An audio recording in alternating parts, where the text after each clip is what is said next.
Bonjour tout le monde, j'ai réfléchi quand même assez longtemps pour faire cette vidéo, car je ne sais pas présenter un film, présenter une série, et expliquer objectivement pourquoi est-ce que je l'ai aimé subjectivement, c'est-à-dire quelque chose que je ne sais pas exprimer.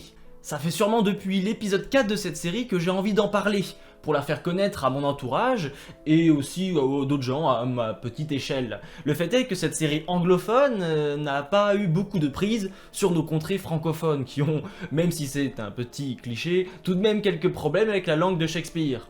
En tout cas, personne dans mon entourage ne connaît la série. Je n'ai jamais rencontré quelqu'un qui m'a dit « Ah ben oui, je la connais, je la regarde et je l'aime beaucoup » ou alors « Ouais, je l'aime pas, elle est pourrie ». Personne ne la connaît dans mon entourage. Et à part quelques rares youtubeurs qui ne font que quelques centaines de vues, c'est-à-dire beaucoup plus que ce que fera cette vidéo, j'en suis sûr, eh bien personne n'en parle réellement. Et même pas les youtubeurs qui la connaissent, puisqu'ils font des voix dedans.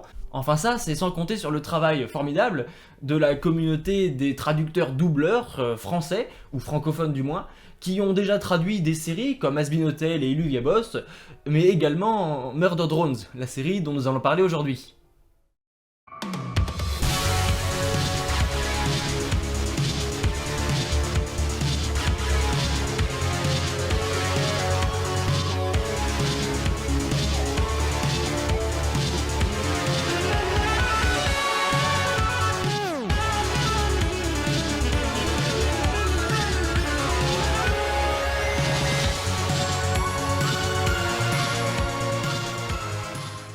Je vais faire en sorte d'éviter les spoilers, mais soyez prévenus que je risque de donner quelques informations qui peuvent vous gâcher le visionnage des 2 premiers épisodes au moins, en essayant de faire le plus simple pour la suite, afin que rien ne soit gâché, parce que ce n'est pas le but, cette série est trop bien, il faut que vous la découvriez par vous-même. Murder Drones est donc une série d'animation horrifique, comique, de science-fiction, publiée depuis octobre 2021 sur la chaîne Glitch, et animée par l'animateur Liam Vickers. L'histoire prend place sur une exoplanète après qu'une explosion accidentelle ait tué tous les humains.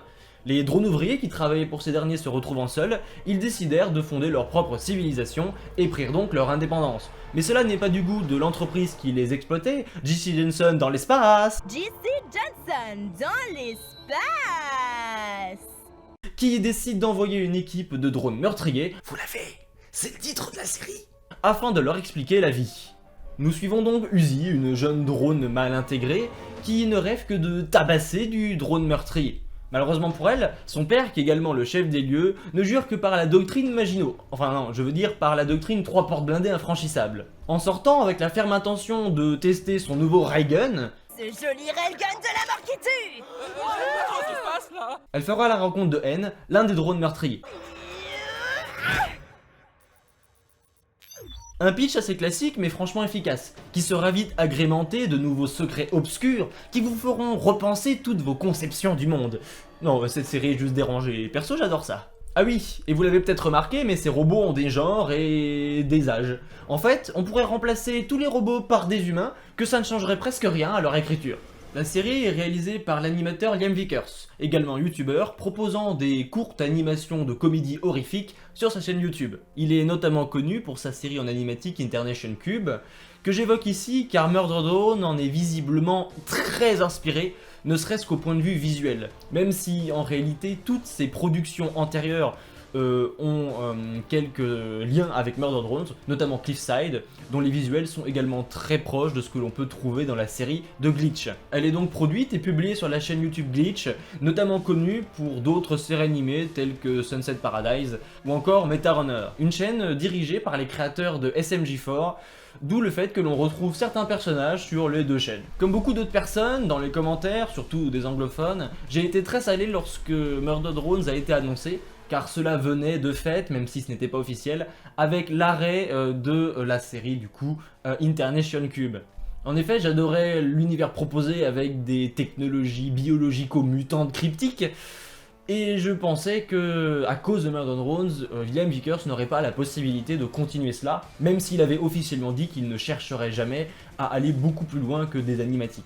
Mais finalement, dès le pilote de Murder Drones, eh bien il s'avère que finalement c'est très bien. Et plus ça avançait, plus je retrouvais cet esthétisme justement que j'adorais dans Internation Cube. Dans le premier script que j'avais écrit pour cette vidéo il y a déjà très longtemps, lorsque l'épisode 6 est sorti, j'avais eu en tête de faire un petit résumé de tous les épisodes déjà présents et de présenter un peu tous les personnages principaux. Mais en fait, je me suis rendu compte que c'était pas très pertinent et on va pas le faire. Et du coup, maintenant je coince. Ils font comment les youtubeurs qui parlent de séries ou de procès narratifs pour présenter une œuvre comme ça?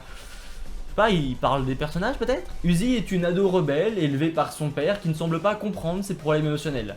Elle n'est pas très appréciée dans sa classe et ne semble pas très intéressée à l'idée de l'être, ou alors fémine de ne pas l'être. Même si elle le dit, on comprend que c'est pas vraiment de l'attention de son père qu'elle recherche, ni même le rendre fier. Ce dernier est déjà tellement dans le déni vis-à-vis de ses résultats scolaires qu'il est déjà fier d'elle sans raison. En parlant de son comportement... Oh, je sais. Mature, populaire, c'est parfaitement comment fonctionne une porte. Comme son bon vieux père. En même temps, faut-il vraiment qu'un parent ait de raison pour être fier de son enfant, hein? Ça, on peut poser la question. En fait, ce qu'elle veut, c'est surtout qu'on ait confiance en elle. Elle n'empêche construire un railgun toute seule pour détruire du drone meurtrier, et elle aimerait que ses congénères, les autres drones, mais également son père, aient confiance dans ce qu'elle fait. C'est bon? J'ai fait une bonne analyse de personnage? Je suis un youtubeur pop culture, ça y est? Et on peut continuer comme ça. Prenons les drones meurtriers par exemple. Ces derniers ont besoin de bouffer du drone ouvrier pour survivre, car sinon ils surchauffent. Donc même si certains sont complètement sadiques et d'autres ne suivent juste les ordres par principe, eh bien ça reste pour eux un simple moyen de subsistance comme un autre. Et en réalité je ne fais qu'effleurer la surface. Car derrière cette situation assez classique de conflit entre des drones ouvriers ayant pris leur indépendance et des drones meurtriers décidés à les exterminer, se cache une menace bien plus sombre, une menace tapie dans l'ombre qui agit et qui s'immisce dans le but de tout détruire. Et en réalité, à chaque épisode, le mystère s'épaissit et l'histoire s'étoffe de plus en plus. Mais heureusement hein, quand même, évidemment, parce que si ce serait plus chiant à chaque fois, ce serait un petit peu dommage. Cette série de 8 épisodes, dont 7 sont déjà sortis, contient tellement de lore et d'informations cachées qu'elle est déjà propice à de nombreuses théories et hypothèses. Au point que parfois même, sous des musiques de l'OST, on retrouve des gens qui théorisent sur pourquoi un personnage agit de cette façon dans cet événement avec cet autre personnage, et pourquoi cela change tout. Subjectif, mais néanmoins parfois souvent pertinent. Même si on est en train d'offrir une psychologie à des robots fictifs, ce que beaucoup de gens pourraient trouver ridicule. Alors qu'au contraire, humaniser à ce point des personnages montre à quel point le public s'y est attaché.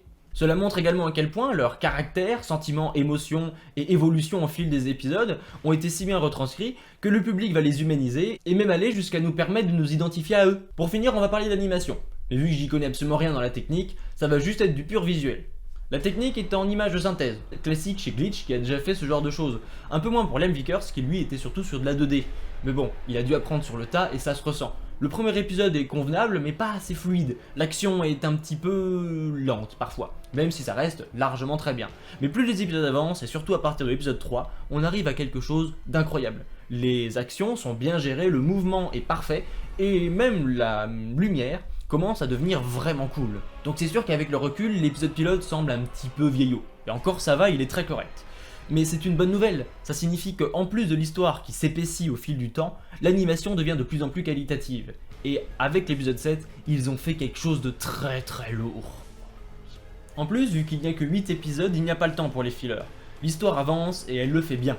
Chaque nouvel épisode est accompagné de nouvelles révélations et on ressort souvent de ces derniers avec plus de questions qu'au début, en espérant qu'une saison 2 soit annoncée ou que toutes les questions aient eu leur réponse dans l'épisode final. Mais bon, pas besoin de vous en dire plus, vous irez voir tout ça par vous-même, n'est-ce pas? Et bien voilà, se termine donc cette petite vidéo sur Murder Drones, une série que j'adore et que je voulais partager à des gens. Et si vous ne la connaissez pas et que grâce à moi vous la découvrez et que ça vous plaît, eh bien j'en suis très heureux. Moi je vous dis à la prochaine pour je sais pas quoi sur cette chaîne, c'est vraiment du pif. Allez, à plus!